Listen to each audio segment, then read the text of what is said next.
इस दुनिया में लोग हीरोज की कहानी सुनना पसंद करते हैं, लेकिन ये कहानी हीरो की नहीं है।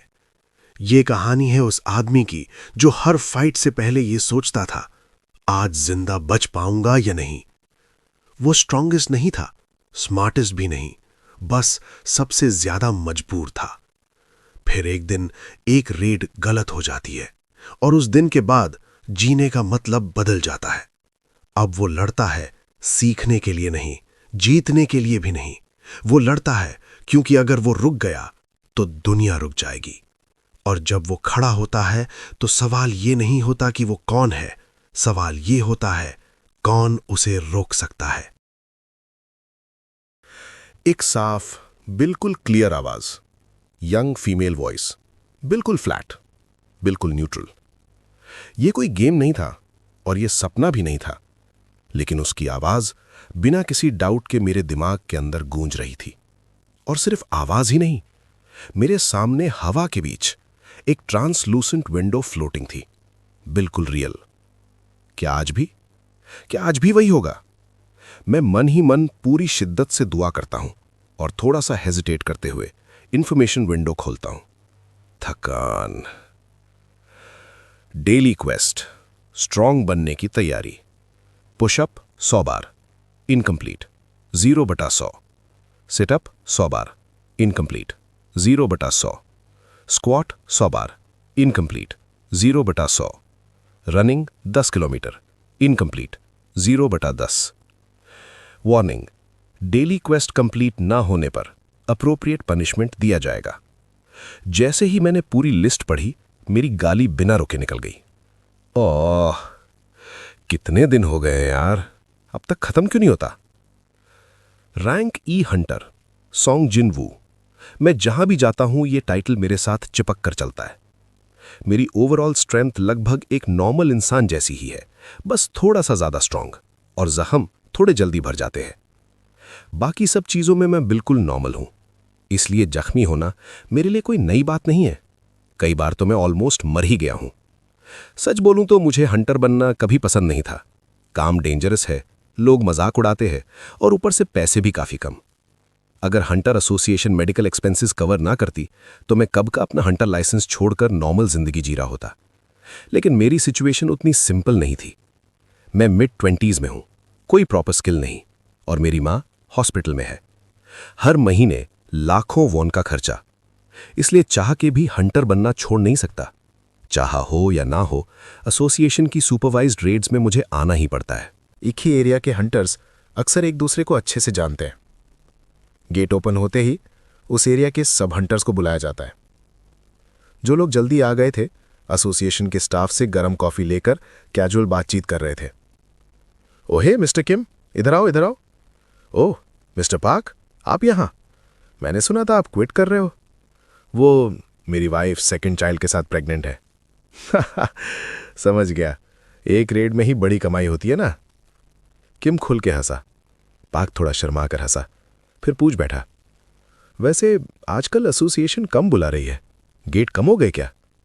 अरे नहीं, गिल्ड ज्यादा एक्टिव हो गए, प्रॉफिट बढ़ा है ना, इसलिए सब जंप कर रहे हैं। तो फिर आज एसोसिएशन सुपरवाइज कर रही है, मतलब सेफ ही होगा ना?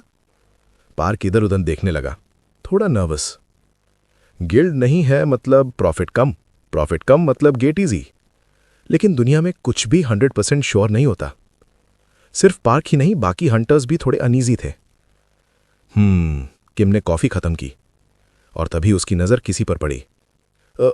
वो आ गया। हे मिस्टर सॉन्ग। बाकी हंटर्स के चेहरों पर भी रिलीफ आ गया। हेलो। मैं ही था, सॉन्ग जिनवू। मैं बस हल्का सा सर हिलाता हूं और बिना रुके आगे बढ़ जाता हूं। जब मैं थोड़ा दूर चला गया, किम हंसा। जिनवू आ गया, आज भी सब ठीक रहेगा। पार्क हैरान हो गया। क्या वो स्ट्रांग है? तुम नहीं जानते, तुम्हारे जाने के बाद ज्वाइन किया था। यहां सब जानते हो उसे। तो फिर गिल्ड के साथ क्यों नहीं, एसोसिएशन के साथ क्यों? किम आंखें पतली करता है। इसका निकनेम जानता है क्या? Humanities weakest weapon. Weakest? Ultimate weapon नहीं, वो एस रैंक हंटर का है। ये वाला लिटरली कोरिया का सबसे वीक हंटर है। सच में? पार्क कंफ्यूज हो गया। अगर वीक है तो सब खुश क्यों है कि मेल्बो से थपकी देता है? इसकी रेड्स हमेशा लो डिफिकल्टी होते हैं, एसोसिएशन इसे डेंजरस काम नहीं देती। तब जाकर पार्क को थोड़ा रिलीफ मिलता है। हाँ, समझ गया। किम बोलता ही जाता है, सुना था रैंक ई गेट में इंजर्ड हो गया, 1 हफ्ता हॉस्पिटल। रैंक ई गेट में? हीलर भी नहीं लाए थे?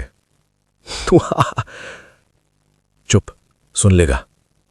मैं सुन रहा था सब कुछ। तुम बूढ़े हो पर आवाज धीमी नहीं। मैं बस एक बिटर सी स्माइल देता हूं और इग्नोर करता हूं। लगता है मैं काफी जल्दी आ गया हूं। रेड अभी शुरू नहीं हुई। कॉफी लेने जाता हूं। मुझे भी एक कॉफी मिले भी? सॉरी, कॉफी अभी खत्म हो गई। ठंडी हवा मेरी नाक को छू जाती है। मैं चुपचाप नाक पोंछ लेता हूं। सच में आज का दिन बुरा लग रहा था। तुम हंटर बनना क्यों नहीं छोड़ देते? सॉरी। मेरे सामने ये जूही खड़ी थी, यंग हीलर, थोड़ी नाराज। मैं सॉरी नहीं सुनना चाहती, मैं बस वरिड हूं। ऐसे लड़ते रहे तो एक दिन सीरियस डेंजर आ जाएगा। मैं डंजन की तरफ देखता हूं। बाकी हंटर्स बिना थके मॉन्स्टर्स मार रहे थे। Rank D dungeon. रैंक ई के लिए यह ऑलमोस्ट इम्पॉसिबल है। वो पूछती हैं, कोई वजह है हंटर नहीं छोड़ सकते? हॉबी है, नहीं करूंगा तो बोर हो जाऊंगा।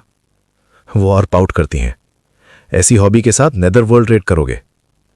मैं हंस पड़ता हूं। मत हंसो, इंजरी बढ़ जाएगी। मिस्टर किम से सीखा है। आई गो, वो अजीज सी। ट्रीटमेंट खत्म होता है, तब तक रेड भी ऑलमोस्ट खत्म। आज सिर्फ एक मॉन्स्टर मारा, रैंक ई मॉन्स्टर। मैजिक क्रिस्टल, वैल्यू बहुत कम। रैंक सी क्रिस्टल, सिर्फ सपना। तभी आवाज आती है, यहां एक और एंट्रेंस है। डंजन के अंदर एक और path, dual dungeon. Mister song आगे आते हैं, एक्सपीरियंस्ड हंटर। अंधेरा पैसेज। फ्लेम मैजिक आगे भेजते हैं, दूर तक जाता है, फिर बुझ जाता है। सब यहां आओ, मीटिंग करते हैं। बॉस मरे बिना गेट बंद नहीं होता। बॉस उस पैसेज के आगे है। लूट का सवाल, रिस्क का सवाल। वोट होता है 8-8, डेडलॉक। मिस्टर सॉन्ग मेरी तरफ देखते हैं। और तुम मिस्टर सॉन्ग? अब सब कुछ सॉन्ग जिनवू के डिसीजन पर ही टिक गया था। जिनवू ने अपनी उंगलियों को कस के भींच लिया। हाथ में रैंक ई मैजिक क्रिस्टल था। उसने साइड में देखा। ईजू ही धीरे धीरे सर हिला रही थी। उसकी आंखों में साफ टेंशन थी। वो क्लियरली वरिड थी। सच कहूं तो जिनवू खुद भी अंदर से काफी घबरा रहा था।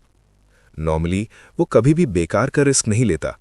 ना उसके पास इतनी स्ट्रेंथ थी, ना ही इतनी हिम्मत। वो हमेशा सेफ रहने की कोशिश करता था। लेकिन जिनवू की एक छोटी बहन थी। कुछ ही महीनों में वो यूनिवर्सिटी ज्वाइन करने वाली थी। मेरे पास बिल्कुल भी सेविंग्स नहीं है। जिनवू अभी 24 साल का था। इस उम्र में उसे पढ़ाई पर फोकस करना चाहिए था, अपना फ्यूचर बनाना चाहिए था। लेकिन पैसों की कमी की वजह से उसे वो सपना छोड़ना पड़ा।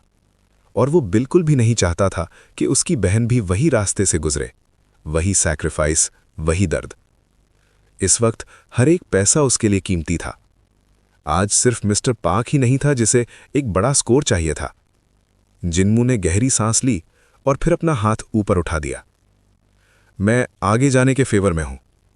उसके बिल्कुल पास से एक हल्की सी सांस की आवाज आई, जैसे किसी ने मजबूरी में हार मान ली हो। अंदर जाने वाला पैसेज खुद खत्म होने का नाम नहीं ले रहा था।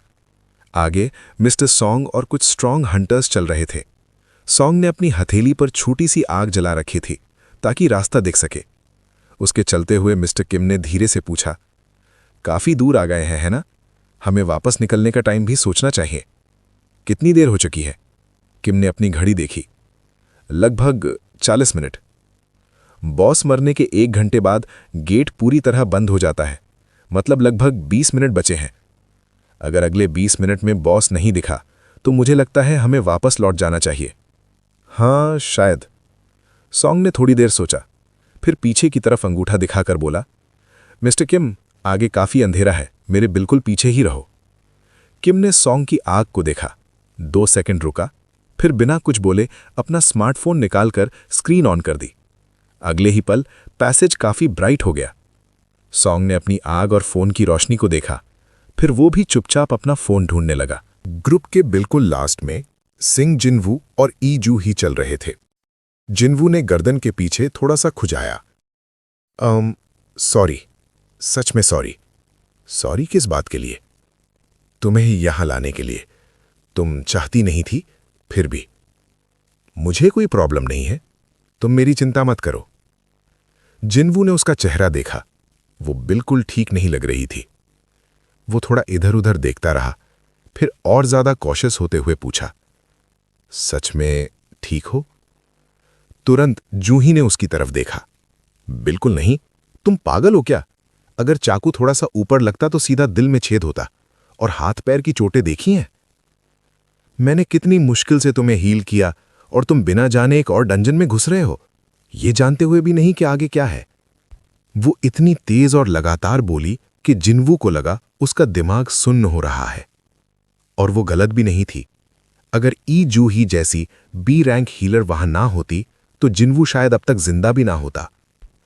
हाई रैंक हीलर्स एसोसिएशन के लिए इतने कीमती क्यों होते हैं, ये बात उस पल बिल्कुल क्लियर थी।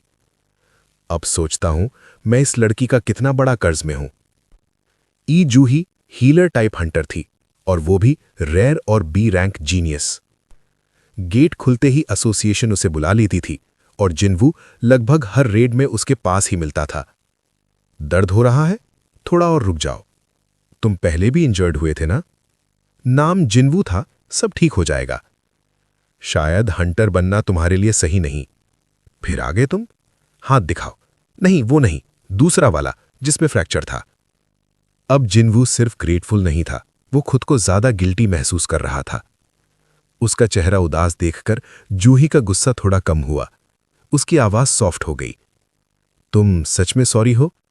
हां, सच में। जूही थोड़ी देर चुप रही, फिर साइड से उसकी तरफ देखते हुए उसके होंठ धीरे से ऊपर उठे। अगर इतने सॉरी हो तो कभी मुझे डिनर करा देना। जिनवू एकदम से चुप हो गया।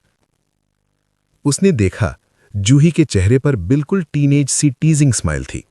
सच ये था, वो अभी भी काफी यंग थी, बस 20 के आसपास। अगर उसके बाल छोटे होते और स्कूल यूनिफॉर्म पहनी होती तो बिल्कुल स्टूडेंट लगती। ये सोच आते ही जिनवू का चेहरा थोड़ा सा लाल पड़ गया। उसकी हेजिटेशन देखकर जूही ने चीक्स फुला ली। क्या, डिनर भी नहीं खिलाओगे? तभी आगे से शोर मचा। मिल गया, बॉस चेंबर मिल गया। दोनों की नजर अपने आप आगे चली गई। सामने एक बड़ा सा स्टोन डोर खड़ा था। हंटर्स तुरंत उसके आसपास जमा हो गए। बॉस चेंबर में डोर? अजीब है, पहली बार देख रहा हूं। कुछ ज्यादा ही डेंजरस फील हो रहा है। सब अपनी जान को लेकर एक्स्ट्रा कॉशियस हो गए। तब मिस्टर सॉन्ग आगे आया। इतनी दूर आकर खाली हाथ लौटना चाहते हो? उसने सीधा डोर पर दोनों हाथ रख दिए। अगर तुम लोग पीछे जाना चाहते हो जाओ, मैं आगे जा रहा हूं, अकेले भी। सॉन्ग एक सी रैंक हंटर था, 10 साल का एक्सपीरियंस। उसकी आवाज में कॉन्फिडेंस था और उस कॉन्फिडेंस ने बाकी हंटर्स को थोड़ा शांत कर दिया। कहते हैं ड्यूल डंजन में बहुत बड़ा ट्रेजर होता है। एक छोटी गिल्ड ओवरनाइट बड़ी बन गई थी। मॉन्स्टर्स का रैंक नॉर्मली ज्यादा चेंज नहीं होता। अगर सच में ट्रेजर हुआ तो मैं उस बूढ़े को सब कुछ ले जाने नहीं दूंगा। रेंट ड्यू है, बच्चे की फीस भी। धीरे धीरे सब एक ही सोच पर आ गए। जिनवू ने भी अपने आप को स्ट्रांग किया। मैं सिर्फ एक रैंक ई क्रिस्टन के साथ घर नहीं जा सकता। कम से कम एक और मॉन्स्टर, चाहे रैंक ई ही हो या फिर ट्रेजर। डंजन का लूट सब में बराबर बंटता है। अगर आज कुछ बड़ा मिला तो घर की हालत थोड़ी टाइम के लिए सुधर सकती है। जिनवू ने घबराहट में थूक निकला। जूही ने उसका चेहरा देखा। ये हॉबी के लिए हंटर बने लोगों का फेस होता है। जिनवू ने कंधे उचका दिए। आजकल कौन प्रोफेशन के लिए जान रिस्क करता है, हॉबी ही होती है। जूही कंफ्यूज हो गई। तभी सॉन्ग ने डोर को जोर से धक्का दिया। धड़ाम। भारी स्टोन डोर आसानी से खुल गया। साफ था, अंदर कोई मैकेनिज्म था। हंटर्स तुरंत अंदर भाग पड़े। चलो। पीछे रह जाने के डर से जिनवू ने जूही का हाथ पकड़ लिया। आह! जूही का चेहरा हल्का सा लाल पड़ गया। जैसे ही सब अंदर गए, दीवारों पर लगी सारी मशालें एक साथ जल उठीं। अंदर आते ही लाइट ऑन हो गई। ऐसा डंजन पहली बार देखा। जगह एक पुराने मंदिर जैसी थी। दीवारों पर मॉस, जमीन पर घास, छत पर दरारें। कुछ हंटर्स थोड़े से सहम गए। काफी क्रीपी लग रहा है। लगता है कोई हमें देख रहा है। स्ट्रॉन्ग हंटर्स आगे बढ़ गए। ऐसी बातें मत करो, जल्दी खत्म करो और निकलो। अंदर का डोम बेहद बड़ा था, जैसे कई स्टेडियम एक साथ जोड़ दिए गए हों। फिर सबकी नजर एक जगह पर टिक गई।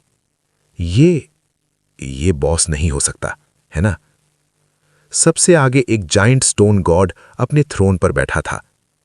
हे भगवान, जिन्वू को स्टैच्यू ऑफ लिबर्टी याद आ गया। शायद ये उससे भी बड़ा था।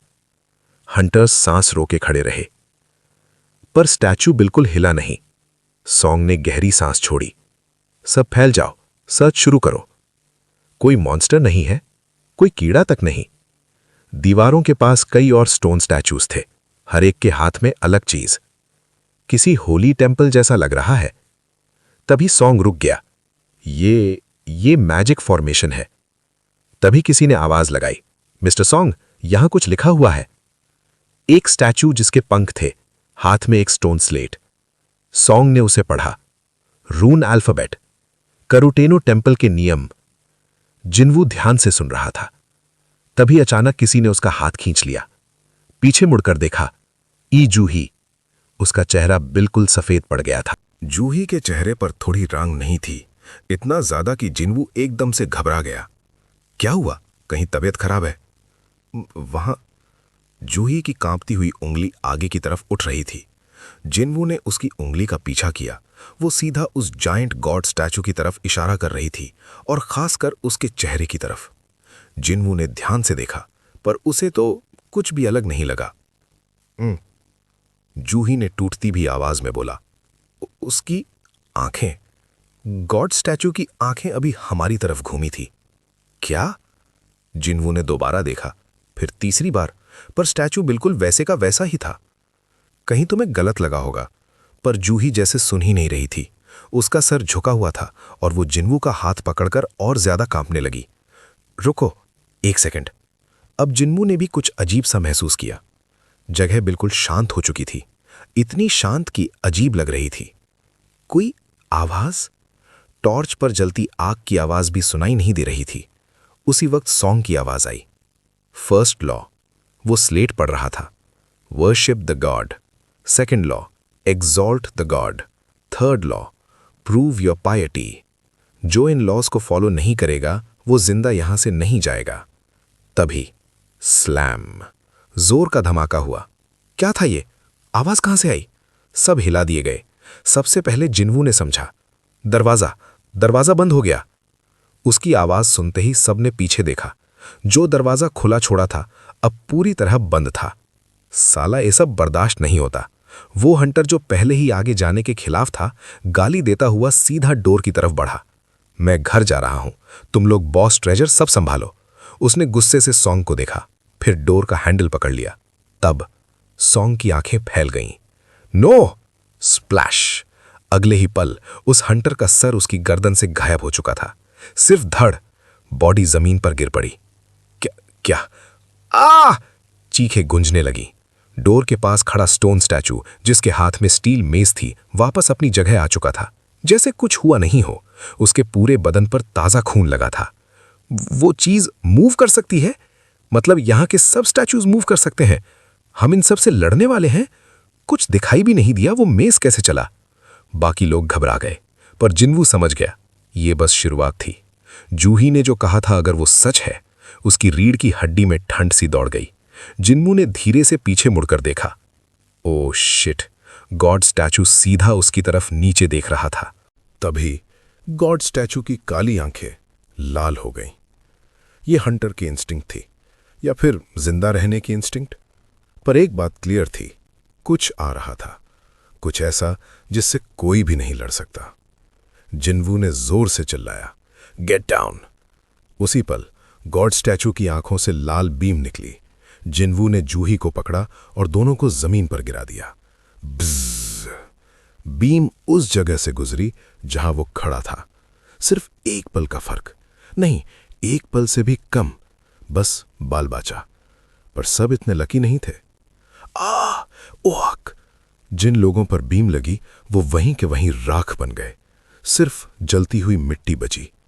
चीखें मरने वालों की नहीं, देखने वालों की थे। ये क्या था? ऐसा कैसे हो सकता है? बचे हुए हंटर्स बिल्कुल टूट गए। 17 में से सिर्फ 11 जिंदा थे। किसी ने भी इतना पावरफुल अटैक कभी नहीं देखा था। मैं बच गया सिर्फ इसलिए क्योंकि उसने कहा गेट डाउन। हंटर्स जिनवू को देखने लगे। वो उनका अनएक्सपेक्टेड सेवियर बन चुका था। जमीन पर पड़े हुए जिनवू ने गॉड स्टैचू को घूरा। उसकी आंखें अभी भी लाल थी, पर अटैक नहीं हो रहा था। क्या अटैक खत्म हो गया? जिनवू ने नीचे देखा। जूही उसकी बाहों में कांप रही थी। यही वजह थी कि वो बड़ी गिल्ड के बजाय एसोसिएशन के साथ काम करती थी। उसकी सांस तेज होती जा रही थी। जिनवू उठना ही वाला था कि किसी ने उसे जोर से वापस दबा दिया। उठो मत, सॉन्ग था। सब लोग बिल्कुल मत हिलाना। सॉन्ग ने जिनवू को देखा। सिर्फ वो मरे जो हिले, जो झुक गए वो बचे। लगता है ऐसा ही है।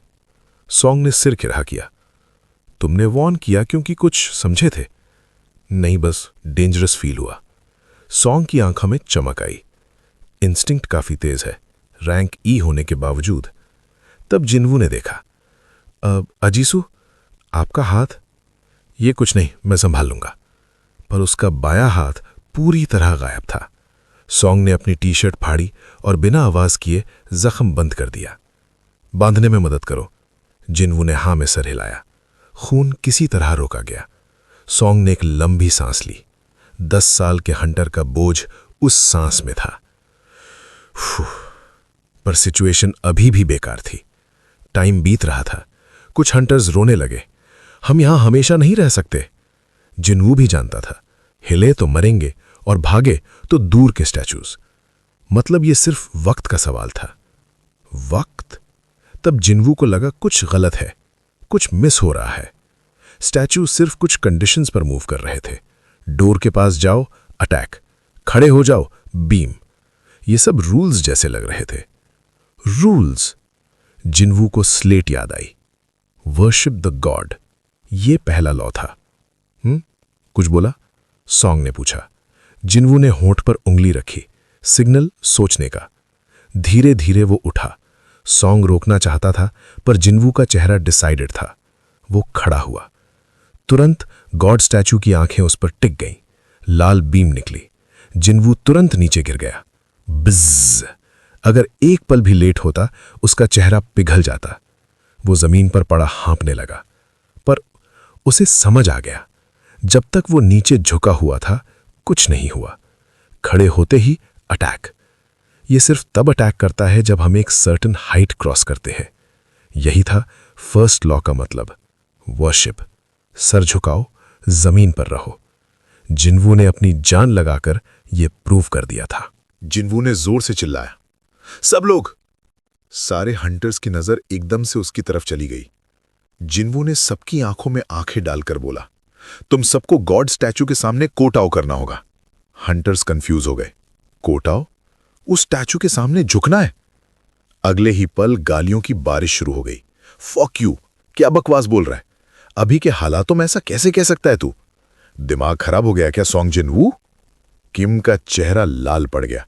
वो गुस्से में सांड की तरह फूंक मार रहा था। मुझे यकीन नहीं हो रहा तुम ऐसे निकलोगे। अगर मैं हिल सकता होता तो अभी तुम्हें गुस्सा मार देता। जिनवू ने अपना लोअर लिप जोर से दांत लिया। उनके 6 साथी मर चुके थे, इसलिए अगर कोई उनसे कहे कि उस भयानक चीज के सामने झुक जाओ तो उनका गुस्सा बिल्कुल समझने लायक था। और सबसे बड़ी बात, उसके पास कोई सॉलिड प्रूफ नहीं था, कोई लॉजिक नहीं, सिर्फ एक गट फीलिंग, बस वही। तभी मैं करूंगा। यह आवाज जिनवू के पीछे से आई। सबकी नजर उधर घूम गई। वो मिस्टर सॉन्ग थे, इस ग्रुप के नेचुरल लीडर। मिस्टर सॉन्ग आजशी, आप सच में उस स्टैचू के सामने झुकोगे? लड़के, तुमने कुछ डिस्कवर किया है ना? जिनवू ने बिना हिचकिचाए सर हिला दिया। फिर से इंस्टिंक्ट? हां, अभी के लिए। सॉन्ग ने गहरी सांस ली। जिनवू की इंस्टिंक्ट्स की वजह से अभी भी कुछ लोग जिंदा थे, इसलिए एक बार और भरोसा करना वर्थ था। सॉन्ग धीरे से नीचे बैठा और गॉड स्टैचू के सामने कोटाव किया। माहौल बिल्कुल शांत हो गया। वो सच में कर रहे हैं। इस मौके का फायदा उठाकर जिनवू फिर चिल्लाया, प्लीज मैं तुम सबसे भीख मांगता हूं, गॉड स्टैचू के सामने झुक जाओ, शायद हम जिंदा निकल आए, शायद जिंदा निकल आए, शायद बाहर निकल आए। उन शब्दों का असर बहुत गहरा था। हम बच सकते हैं सिर्फ झुकने से। धीरे धीरे हंटर्स नीचे बैठने लगे, एक एक करके। आखिर में किम ने भी सर झुका दिया, लेकिन कुछ भी नहीं हुआ। गॉड स्टैचू की आंखों में लाल रोशनी अभी भी चमक रही थी। जिन्वू का दिल ठंडा पड़ गया। क्या मैं गलत हूं? तब उसकी नजर जूही पर पड़ी। वो जमीन पर सर पकड़कर बैठी थी, कांप रही थी। ये कोटाओ नहीं था। अगर जिन्वू ने धीरे से जूही की कलाई पकड़ी। वो डरी हुई बिल्ली की तरह ऊपर देखी। जिन्वू ने सर हिलाकर इशारा किया। समझ आते ही उसने थोड़ा रिलैक्स किया। जिन्वू ने उसकी पोस्चर सही की। डन।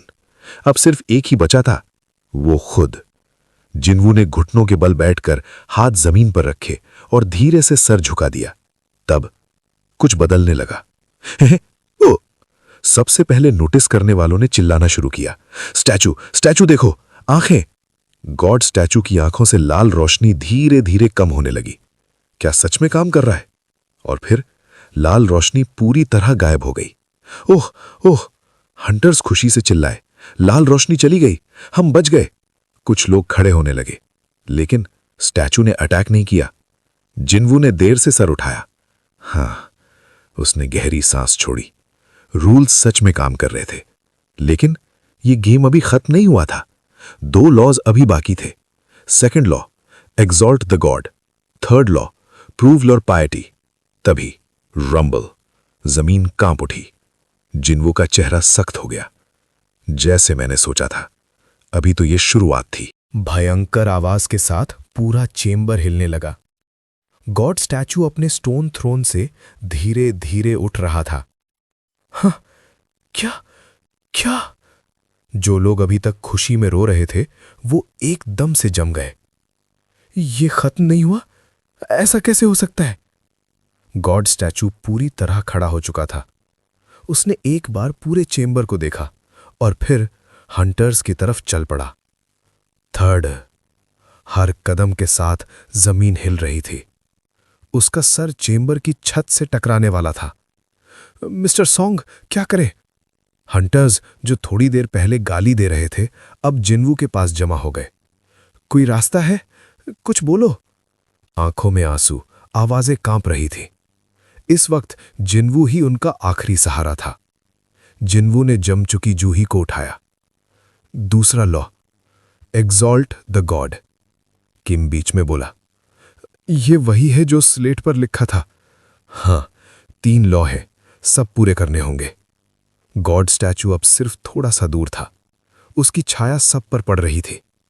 मैं ट्राई करता हूं। एक यंग हंटर आगे आया। क्या करने जा रहा है? मैं चर्च क्वायर था, एक्सॉल्टिंग में कॉन्फिडेंट हूं। वो स्टैचू के सामने गया, सांस संभाली और बोला, हे लॉर्ड। उसकी आवाज चेंबर में गूंजने लगी। Renew my faith. स्टैचू रुक गया। हंटर्स की आंखों में उम्मीद चमक उठी। रुक गया। यंग हंटर और जोर से बोला, through your love I will overcome. सब आवाजें गायब हो गई, सिर्फ उसकी आवाज बची। पर सिर्फ जिन्वू का दिल कांप रहा था। ये गलत है। ये चेंबर अपने रूल से चलता है। क्रिश्चियन हिम यहां का लॉ नहीं है। और धड़ाम, स्टैचू ने अपना पैर उठाया। आह! नीचे सिर्फ खून और मांस बचा। चीखें फैल गईं। स्टैचू का चेहरा पहली बार गुस्से से भरा था। भागो! हंटर्स इधर उधर भागे। एक फीमेल हंटर शॉक में वहीं खड़ी रह गई। स्लैम! जिन्वू ने नजरें घुमा ली। सॉन्ग ने उसका कंधा पकड़ा। देर हो चुकी है। स्टैचू अब चल नहीं रहा था, वो दौड़ रहा था। Third, third. जिन्वू ने जूही को उठा लिया और भागने लगा। अलग अलग हो जाओ। वो और सॉन्ग अलग डायरेक्शन में भागे। पाक वहां पहले ही था। आंखों में आंसू, दिमाग में घर का ख्याल। मैं यहां नहीं मर सकता। तब मिस्टर पाक, किम चिल्लाया, पीछे देखो। चमक, स्लाइस। पार्क 2 हिस्सों में कट चुका था। पार्क स्टोन स्टैचू वापस अपनी जगह जा चुका था। गॉड स्टैचू लोगों को पैरों तले कुचल रहा था। कॉर्नर्स में भागो तो स्टैचूज अटैक करते हैं। चेंबर पूरी तरह से हेल बन चुका था। जिनवू हांफने लगा, थकान हद पार थी। Exalt the God, exalt the God. उसका दिमाग बस यही रिपीट कर रहा था। सिर्फ स्टैचूज ही मूव कर रहे हैं। तब जिनवू की आंखें फैल गई। वही है, सिर्फ स्टैचूज। मतलब उन्हीं को यूज करना होगा, रूल का फायदा उठाना होगा। जिनवू ने पूरी ताकत से चिल्लाया, म्यूजिकल इंस्ट्रूमेंट्स वाले स्टैचूज की तरफ भागो। Chapter 4 fin. चीयों की आवाज अभी जिंदा बचे हुए सभी हंटर्स ने सुन ली। इंस्ट्रूमेंट्स? हंटर्स की आंखों में छोटी सी उम्मीद चमक उठी। इस बार जब जियो ने कोटाओ की बात कही थी तब जैसे गालियों की बारिश हुई थी। लेकिन अब कोई भी सेकंड वेस्ट नहीं कर रहा था। अगर जियो गलत होता तो म्यूजिकल इंस्ट्रूमेंट वाले स्टैचूज के पास जाते ही लोग मर जाते। फिर भी किसी ने सवाल नहीं किया। सॉन्ग सबसे पहले एक म्यूजिकल इंस्ट्रूमेंट वाले स्टैचू के पास पहुंचा। वो हाफते हुए सिर उठाकर स्टैचू को देखता है और जैसे ये कोई झूठ हो, स्टैचू की उंगलियां हिली और उसने हार्प छेड़ दिया। क्लिंग क्लैंग, एक खूबसूरत धुन चैम्बर में फैल गई। काम कर रहा है। म्यूजिकल इंस्ट्रूमेंट वाले स्टैचूज के पास भागो। हंटर्स पागलों की तरह उधर भागने लगे। ट्रम्पेट वाला स्टैचू जोर से फूंकने लगा, फ्लूट वाला सुर छेड़ने लगा, लायर वाला तार छेड़ने लगा। हक, हक। किम किसी तरह बजूका वाले स्टैचू के पास पहुंचा और घुटनों के बल गिर गया। ट्रिंग ट्रिंग। जैसे ही स्टैचू ने इंस्ट्रूमेंट बजाया, गॉड स्टैचू किम का पीछा छोड़ देता है। किम इमोशन से भर गया। वो घुटनों पर ही रोने लगा। सब गॉड स्टैचू घूमा और नया शिकार ढूंढने लगा। साला। जियो ने गाली निकाली जब उसकी नजर गॉड स्टैचू से मिली। वो पूरी ताकत से भागा। दिल फटने वाला था। पीठ पसीने से भीग चुकी थी। क्यों मेरे लिए क्यों काम नहीं कर रहा? उसकी नजर ड्रम पकड़े हुए स्टैचू पर पड़ी, लेकिन वो बिल्कुल नहीं हिला। थड थड। गॉड स्टैचू बहुत तेज आ रहा था। इतनी दूर होने के बाद भी डिस्टेंस पल भर में खत्म हो रहा था। क्या ये इसलिए है क्योंकि यहां दो लोग हैं, मैं और जूही? और कोई वजह उसके दिमाग में नहीं आई। सोचने का टाइम नहीं था। जियो ने जूही को नीचे बिठाया। मिस्टर जियो? जूही कांपती हुई उसकी स्लीव पकड़ती है। अगर साथ रहे तो दोनों मर जाएंगे। जूही की आंखों में आंसू भर आए। जियो ने उसकी उंगलियां धीरे से हटाई और उल्टा भागने लगा। Boom boom. उसने पीछे देखा। ड्रम वाला स्टैचू अब धुन बजा रहा था। शुक्र है, अब सिर्फ एक काम बचा था, जिंदा रहना। सिर्फ जियो ही था जो अभी तक म्यूजिक का प्रोटेक्शन नहीं पाया था। गॉड स्टैचू का गुस्सा सिर्फ उसी पर था। वो पूरी ताकत से भागा, जायंट पैरों से बचता हुआ। गिर पड़ा, लुढ़क गया, फिर भी किसी तरह बच गया। रैंक ई होने के बावजूद क्लोज कॉम्बैट हंटर का बॉडी काम आ रहा था। बस थोड़ा और। जियो और तेज भागा। तब गलत स्टैचू। सॉन्ग की चीख सुनाई दी। जियो ने आगे देखा। वो इंस्ट्रूमेंट नहीं था, वो शील्ड था। स्टैचू ने सीधा वार किया। हिक। जियो साइड में कूद गया। क्याक। जूही चीखी। जियो लुढ़कता हुआ रुकता है और जब सिर उठाता है, गॉड स्टैचू बिल्कुल सामने खड़ा था। एक के बाद एक उसके माथे से खून बह रहा था। नजर धुंधली हो रही थी। इंस्ट्रूमेंट्स, कोई इंस्ट्रूमेंट, पर आसपास कोई नहीं था। गॉड स्टैचू ने पैर उठाया। जियो फिर से कूद गया, लेकिन अब उसकी लिमिट आ चुकी थी। चक्कर आ रहा था, पैर लड़खड़ा रहे थे। प्लीज, अगर सच में कोई भगवान होता तो वो अब दुआ मांग लेता। तभी उसकी नजर एक अजीब स्टैचू पर पड़ी। न वेपन, न इंस्ट्रूमेंट। वो जियो ने सब कुछ दांव पर लगा दिया। वो घिसते हुए उस स्टैचू के पास पहुंचा और पीठ के बल लेट गया। सांस टूट रही थी। Pant pant. गॉड स्टैचू उसके बिल्कुल पास आ चुका था। उसका चेहरा और भी ज्यादा गुस्से से बिगड़ चुका था। ये अंत है। पर वो एक सुंदर अलग दुनिया जैसी आवाज पीछे से आई। जियो ने मुड़कर देखा। बुक पकड़े हुए स्टैचू के होंठ हिल रहे थे और एक पवित्र सा गीत पूरे चैम्बर में फैल रहा था। वो गॉड स्टैचू का चेहरा धीरे धीरे शांत हो गया और जब गीत खत्म हुआ वो घूमा और अपने थ्रोन पर वापस बैठ गया। थड। जियो ने हल्का सा मुस्कुराया। बच गया। जूही भागती हुई आई, घुटनों पर बैठ गई। मिस्टर जियो। हीलिंग मैजिक चलाई पर कुछ ठीक नहीं हुआ। सब हंटर्स गंभीर चेहरों के साथ इकट्ठे हो गए। तब जियो ने देखा उसका दाहिना पैर घुटने के नीचे से गायब था। खून टपक रहा था। जूही की नाक से भी खून बहने लगा। वो थक चुकी थी। बस अब रुक जाओ। 17 में से सिर्फ 6 बचे थे और 2 बहुत बुरी तरह इंजर्ड थे। तब रंबल, मंदिर के बीच का मैजिक फॉर्मेशन ऊपर उठने लगा। जियो ने मन ही मन सोचा, प्रूव योर पायटी। अब आखिरी टेस्ट शुरू हो रहा था। Chapter 5 the final trial part 2। Goal magic formation धीरे धीरे ऊपर आया और रुक गया। ऑल्टर। जिन्वू के होठों से यह शब्द निकल गया। हंटर्स अलर्ट हो गए। ऑल्टर? मिस्टर सॉन्ग ने बोला, यह ऑल्टर है। इस वक्त जिन्वू की बात उनके लिए जिंदगी का सहारा थी। किम सबसे पहले समझ गया मैं। उसने अपनी तलवार निकाली। ये तलवार मॉन्स्टर्स के लिए थी, पर अब किसी और काम आएगी। हंटर्स ने तीखी धार को देखकर थूक निगल लिया। ओए किम, ऐसा क्यों कर रहा है? पहले बात तो करो।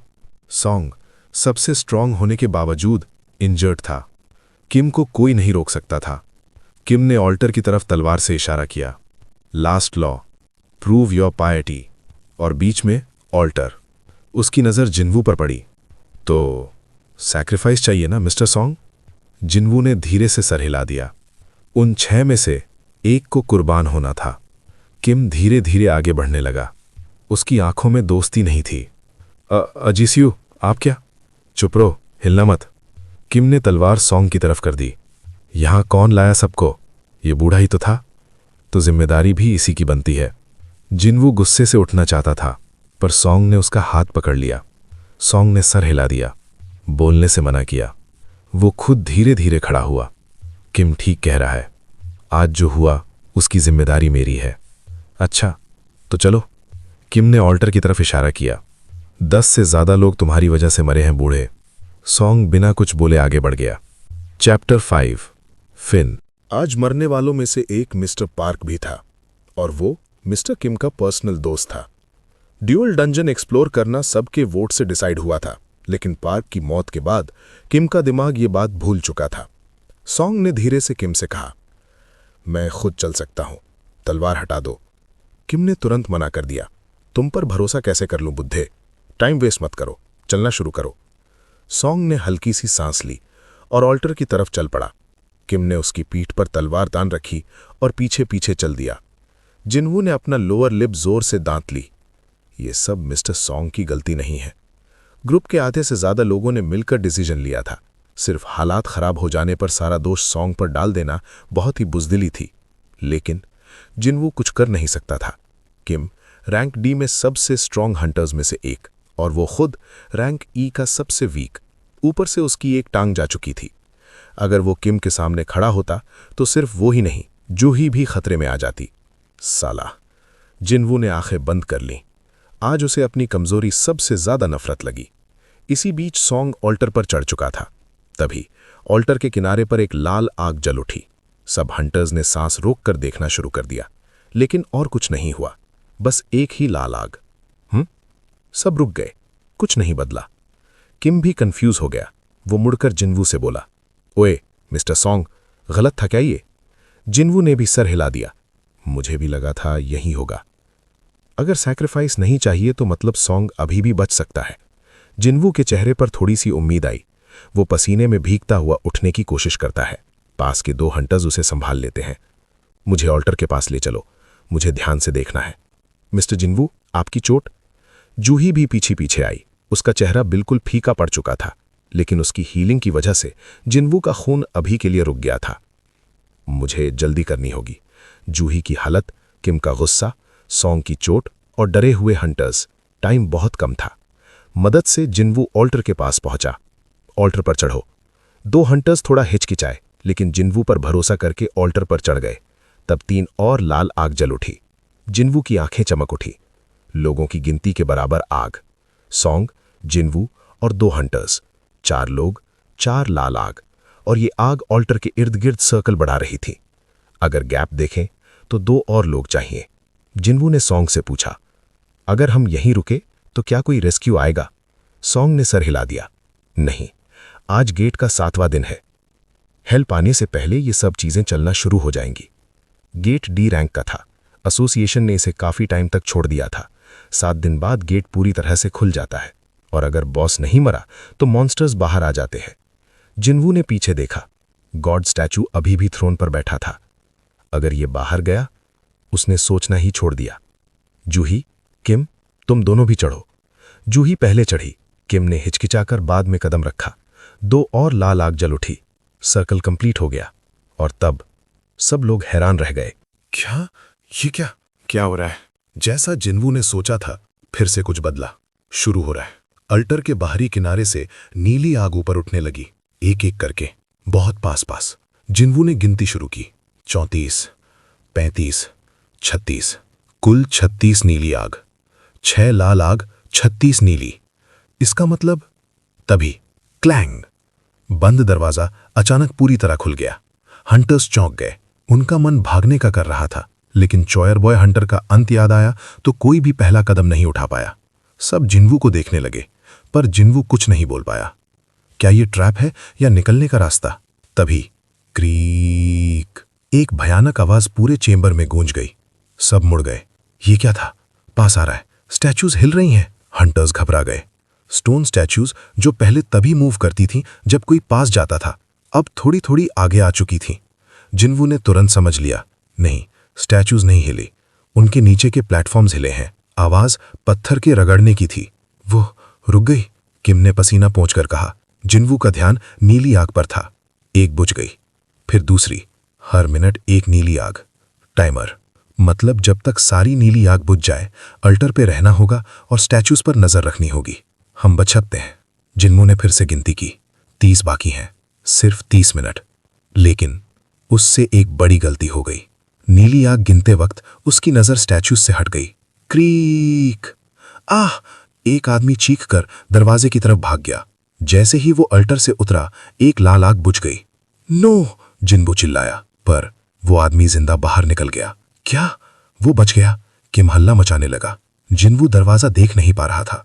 दरवाजा थोड़ा बंद हुआ है, पर फिर रुक गया। तब जिन्वू को समझ आ गया। एक लाल आग बुझी और दरवाजा थोड़ा बंद हुआ। साला! उसका दिल डूब गया। अब उसे समझ आ चुका था, अल्टर पर खड़े रहना पायटी का प्रूफ था। दरवाजा एक झूठी उम्मीद। अगर सब लोग एक साथ भागते तो लाल आग बुझ जाती और दरवाजा बंद हो जाता। फिर कत्ल। अल्टर ही असल सुरक्षा था। तीसरा लॉ ये टेस्ट था, डर के बीच अपनी जगह पर टिके रहना। लेकिन 2 प्रॉब्लम्स थी। पहली, जिन्वू। अगर वो पहले 2 लॉज नहीं समझा होता तो सब भाग चुके होते। दूसरी, डिजर्टर्स। एक और आदमी जो जिन्वू को संभाल रहा था भाग गया। पूफ!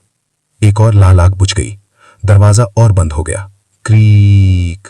किम घबरा गया, पर वो भी बच गया। जिन्वू ने लाल आग देखी और जोर से बोला, अब कोई भी हिला तो सब खत्म हो जाएगा।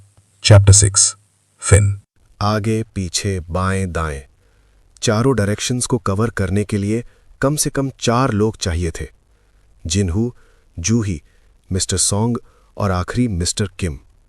अब अगर कोई एक भी गया तो नजर का एक एंगल खुल जाता। किम ने अपने माथे का पसीना पोंछा और घबराहट में पूछा, मिस्टर सॉन्ग, ये सब क्या चल रहा है? ठीक से समझाओ मुझे। बस यहीं खड़े रहना है जब तक सारी नीली आग बुझ न जाए।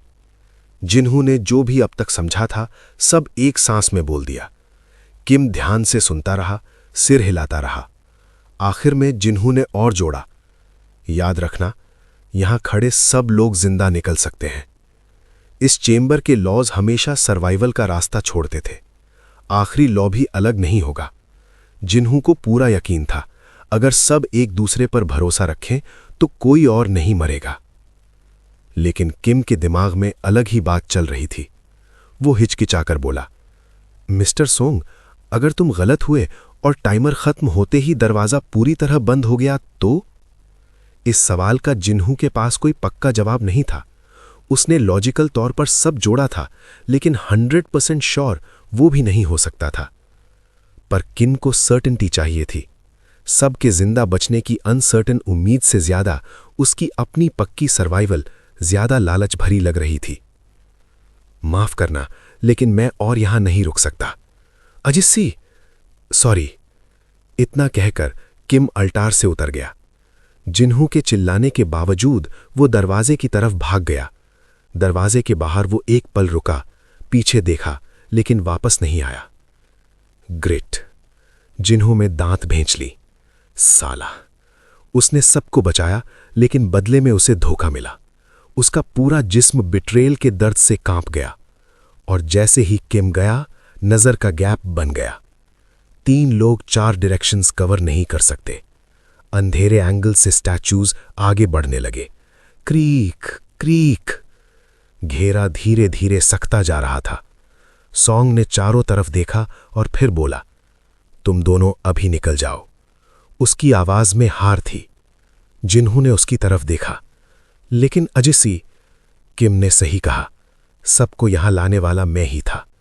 अगर कोई रुकेगा तो मैं रुकूंगा। पर तुम दोनों यंग हो, तुम्हारा फ्यूचर है, तुम्हें ही बचना चाहिए। सॉन्ग हल्की सी मुस्कुराहट के साथ बोला। जिन्हू चुप हो गया। इस बात पर बहस का वक्त नहीं था। सॉन्ग ने जूही को जिन्हू संभालने को कहा। मिस जूही, जरा मदद कर दीजिए। जी। पर जैसे ही जूही आगे बढ़ी, वो जमीन पर गिर पड़ी। आह! वो उठने की कोशिश करती है, पर आंखों के किनारों पर आंसू आ गए। मेरे पैर, मैं हिला नहीं पा रही। जिन्हू और सॉन्ग दोनों के चेहरे सख्त हो गए। जूही की हालत बहुत खराब थी। होंठ नीले पड़ चुके थे और पूरा जिस्म हल्का हल्का कांप रहा था। वो अपनी लिमिट से ज्यादा मैजिक यूज कर चुकी थी। मेरी वजह से जिन्हू का सीना भींच गया। पर स्टैच्यूज अब भी पास आ रहे थे। Creek creek. जिन्हू ने सॉन्ग का हाथ झटक दिया और खुद बैठ गया। अजिसी, आप जूही को ले जाओ, मैं ही यहां रुकूंगा। पर जूही को कौन ले जाएगा? सॉन्ग अकेला उसे उठाकर टाइम पर नहीं निकल सकता था, और जूही को छोड़ देना वो जिन्हू के लिए नामुमकिन था। प्लीज अभी जाओ। सॉन्ग ने जूही को उठाया। वो आंसुओं के साथ सिर हिला रही थी। नहीं, मिस्टर जिन्हू बच सकते हैं। मैंने डिनर का प्रॉमिस किया था, याद है? जिन्हू ने रैंक ई क्रिस्टल निकाला और उसके हाथ में दिया। इससे डिनर कर लेना, मैं निकला तो चेंज लेने आ जाऊंगा। वो मुस्कुराया। जूही गुस्से से रोने लगी। इस वक्त मजाक कैसे कर सकते हो? जिन्हू ने सॉन्ग को इशारा किया। सॉन्ग ने जूही की गर्दन के पीछे हल्का सा चौप मारा। आह! वो बेहोश हो गई। सॉन्ग ने उसे कंधे पर उठाया। माफ करना, ये मेरा डिसीजन है। सॉन्ग ने जिन्हू को झुककर सलाम किया और अल्टार से निकल गया। क्रीक। स्टैच्यूज अब बिल्कुल पास आ चुके थे। जिन्हू घुटनों पर बैठ गया और गहरी सांस लेने लगा। उसकी नजर किम की छोली हुई तलवार पर पड़ी। उसने तलवार उठा ली। अगर मरना ही है तो एक को साथ ले जाऊंगा। उसने पीछे देखा। सॉन्ग बेहोश जूही के साथ दरवाजे से निकल चुका था। अच्छा है, बस मैं ही मरूंगा। उसने ये कोई महान बलिदान समझकर नहीं किया। वो सिर्फ बेस्ट आउटकम कैलकुलेट कर रहा था। अगर वो बच भी गया तो जिंदगी भर लंगड़ा होता। हंटर बनना तो नामुमकिन था। नॉर्मल जिंदगी भी मुश्किल थी। माँ के हॉस्पिटल के पैसे, बहन की पढ़ाई, एसोसिएशन का कॉम्पनसेशन, 300 मिलियन, 400 मिलियन। एक बेकार रैंक ई हंटर की इतनी कीमत। Creek clang. स्टैचूज अब ऑल्टर पर चढ़ाए। एक सामने से आया। जिन्वू ने तलवार उठाई। आजा, पर वार पीछे से आया। स्टैब। भाला उसकी पीठ से घुसा और सीने से निकल आया। क्योक। खून उसके मुंह से निकल गया। दर्द सुनामी की तरह आया। दिल से थोड़ा ऊपर होता तो मर जाते। जूही की आवाज उसके दिमाग में घूम गई। वाक। भाले ने स्टैचू को उठाया और उसे ऑल्टर पर पटक दिया। स्लैम। हड्डियां टूटने की आवाज आई। स्टैचूज उसके इर्द गिर्द आ गए। मैं ऐसे नहीं मरना चाहता। आंखों में आंसू आ गए। मां, बहन, जूही, मरना नहीं चाहता। तलवार उठाई गई। स्विश। काश एक मौका मिल जाता। तब सब कुछ रुक गया, जैसे पॉज बटन दब गया हो। तलवार हवा में एकदम स्लो हो गई।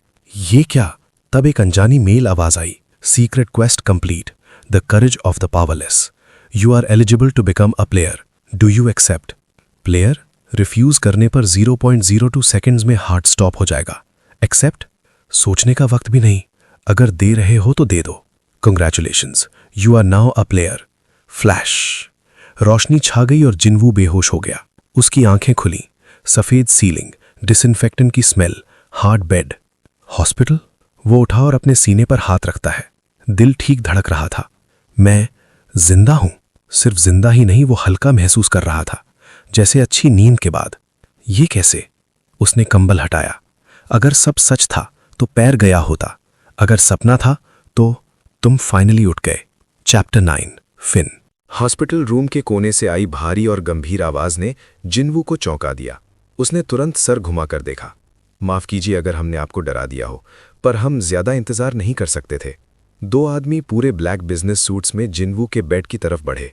जिन्वू ने आंखें सिकोड़ी और पूछा, कौन हो आप लोग? उनमें से एक बिल्कुल सोल्जर जैसे क्लोज क्रॉप्ड बालों के साथ और सनग्लासेस पहने हुए आगे आया। उसने एक बिजनेस कार्ड आगे बढ़ा दिया। ये लीजिए। जिन्वू ने कार्ड लिया और पढ़ना शुरू किया।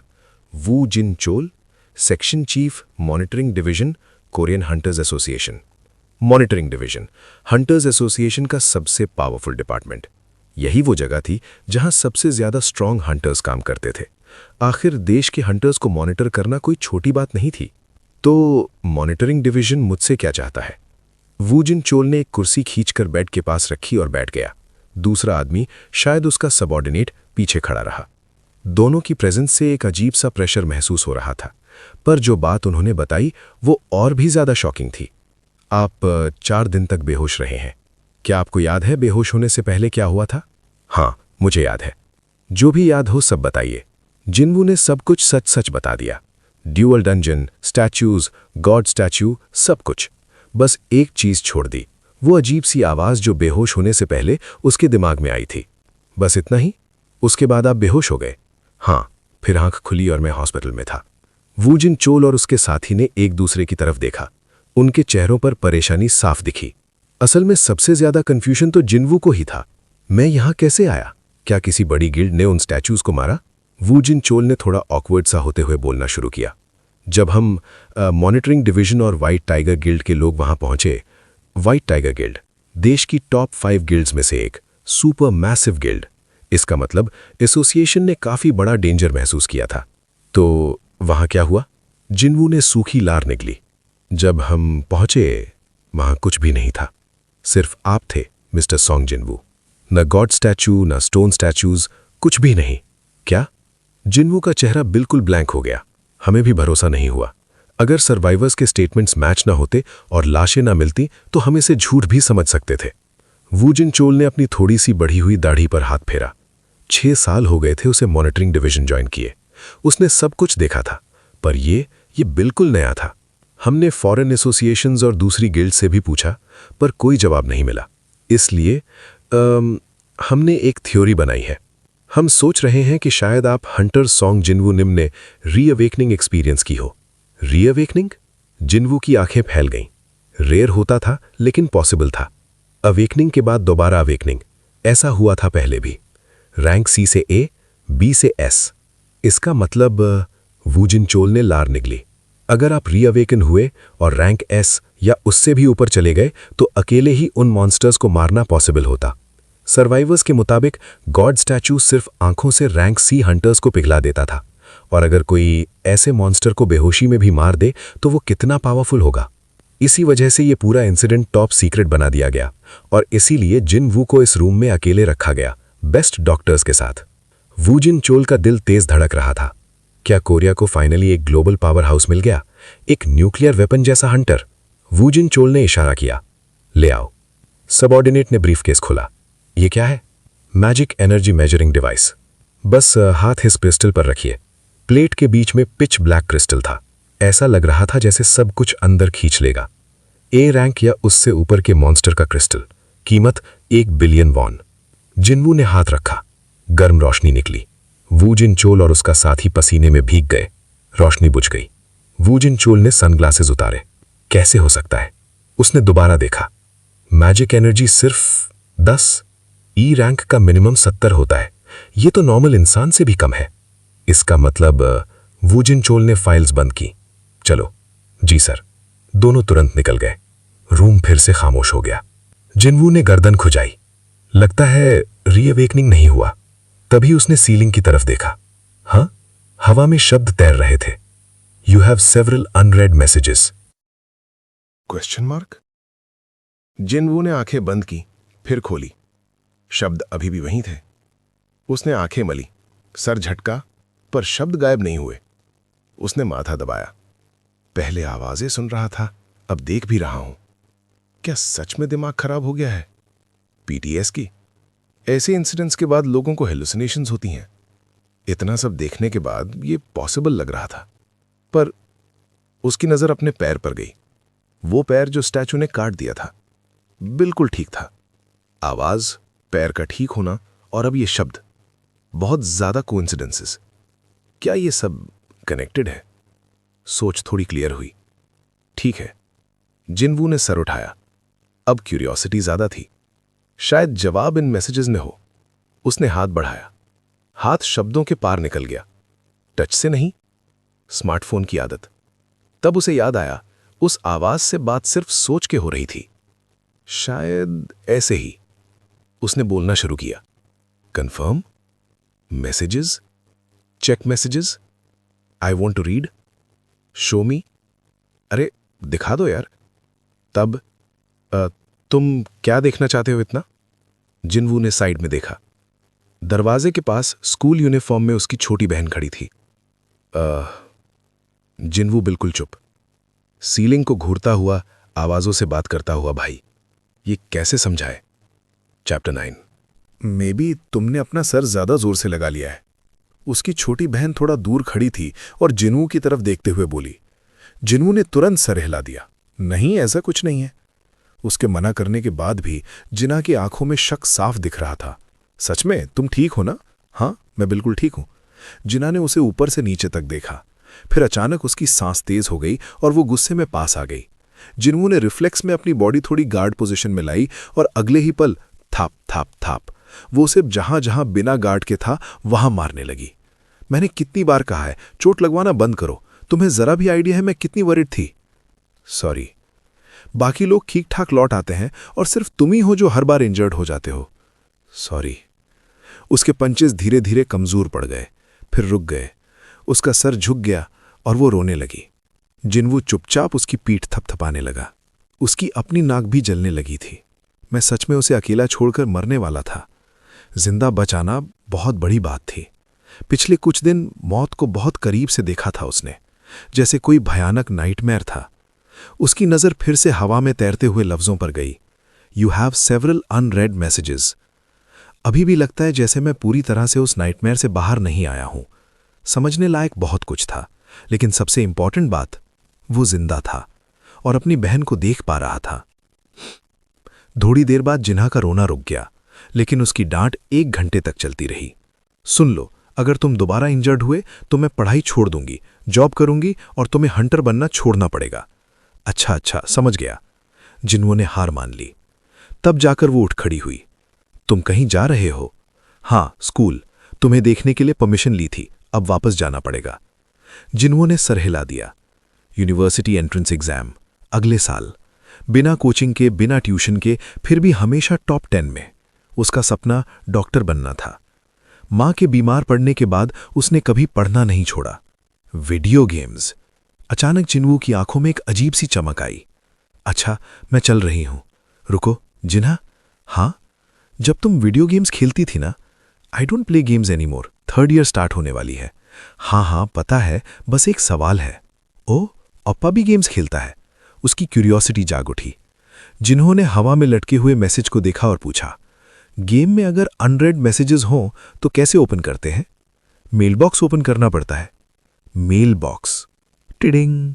जैसे ही उसने ओपन बोला, एक क्लियर बीप उसके दिमाग में बजा। There are 2 unread messages. Finally उसके चेहरे पर हल्की सी मुस्कान आ गई। जिन्हा ने तुरंत नोटिस कर लिया। क्या हुआ? कौन सा गेम है? हेल्प चाहिए? नहीं, मैं खुद कर लूंगा। अगर उसने सब सच बता दिया होता, शायद उसे पागल समझ लेती। वो चुप रहा। लिफ्ट में उसे जाते हुए देखकर जिन्वू वापस रूम में आ गया और दरवाजा लॉक कर दिया। इस बार गलती रिपीट नहीं करनी। Click.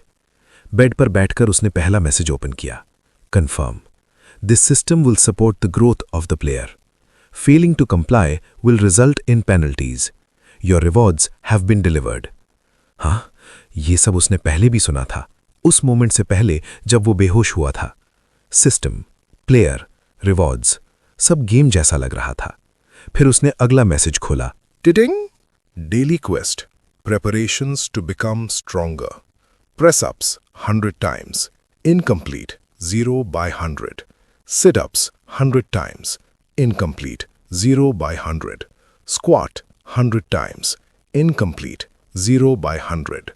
Running 10 kilometers. Incomplete 0 by 10. Warning.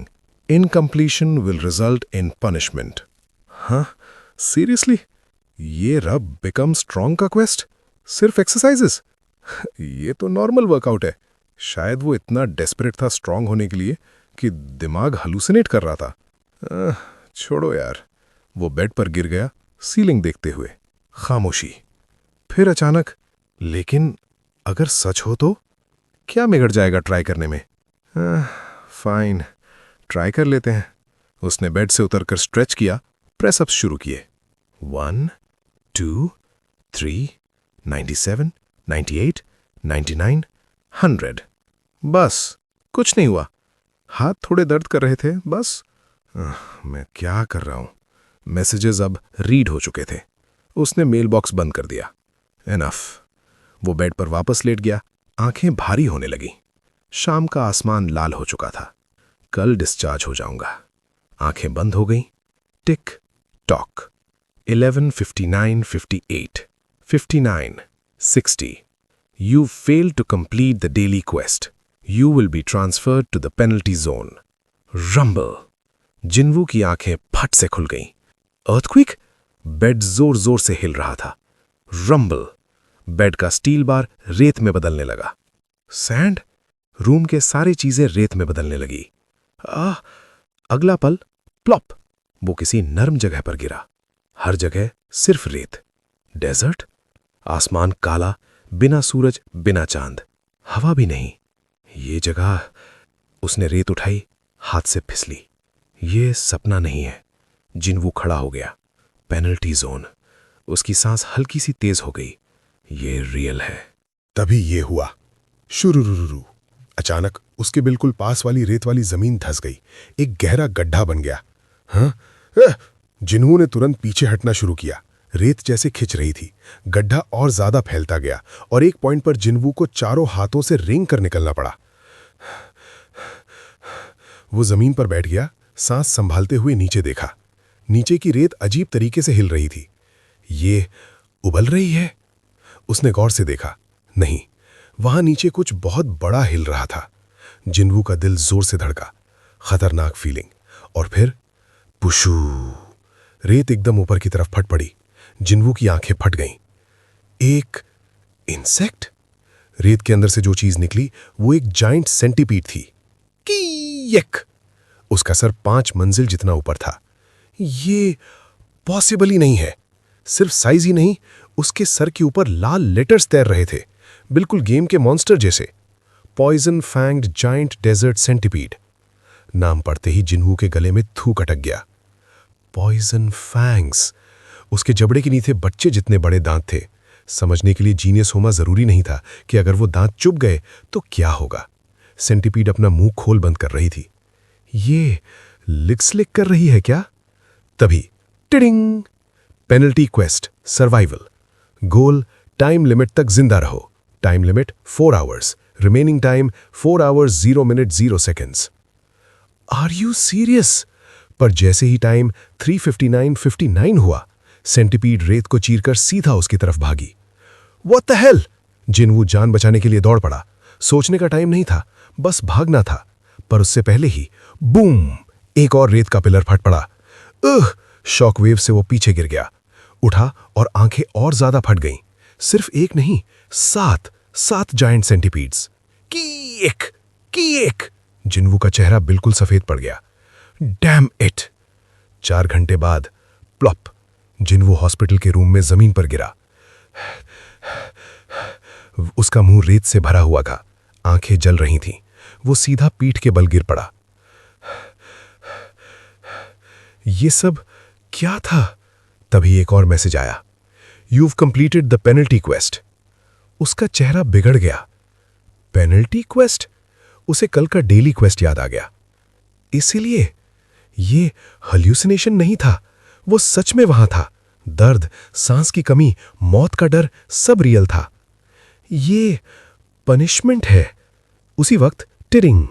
Rewards for completing the penalty quest are available. Confirm? Rewards? पर जिन्वू में बिल्कुल ताकत नहीं थी। बाद में उसकी आंखें भारी हो गईं और वो बेहोश हो गया। OMG! यहां क्या हुआ? सुबह नर्स रूम में आई और फ्रीज हो गई। पेशेंट जमीन पर पड़ा था। रूम भर रेत। पेशेंट के कपड़ों में भी रेत। डॉक्टर को इमरजेंसी में बुलाया गया। क्या हुआ है मिस्टर सोंग जिन्वू को? पता नहीं, कल रात सब नॉर्मल था। उन्होंने जिन्वू को बेड पर लिटा दिया। डॉक्टर ने चेक किया। कुछ प्रॉब्लम नहीं, सिर्फ डीप स्लीप। रिलीफ। पर नर्स ने जमीन पर खून देखा। हाँ, उसने जिन्वू का हाथ देखा। खून था पर जख्म नहीं। ये कैसे? पर जिन्वू गहरी नींद में था। Asterisks. Daily quest is now available. Jinwoo की आंखें तुरंत खुल गईं। टाइम देखा 16:30। गुड। मेल बॉक्स खोला। Press up 100, sit up 100, squat 100, running 10 kilometre. फिर से ये, पर इस बार वो तैयार था। वो फ्लोर पर आ गया। 1। सिस्टम रियल टाइम काउंट कर रहा था। हाफ पुशअप काउंट नहीं हुआ। प्रॉपर करना पड़ेगा। 3 घंटे बाद press up complete, sit up complete, squat complete, running 9/10। Hospital के चक्कर लगाते हुए रनिंग 10 किलोमीटर्स कंप्लीट। वो घुटनों पर गिर गया। Daily quest complete. Rewards available. Confirm. Reward 1 full physical recovery. Reward 2 +3 stat points. Reward 3 random box. Jinwoo की आंखें चमक उठी। अब देखते हैं। अगर कहानी पसंद आई हो तो लाइक करें, चैनल को सब्सक्राइब करें और शेयर करना ना भूलें। मिलते हैं नेक्स्ट चैप्टर में।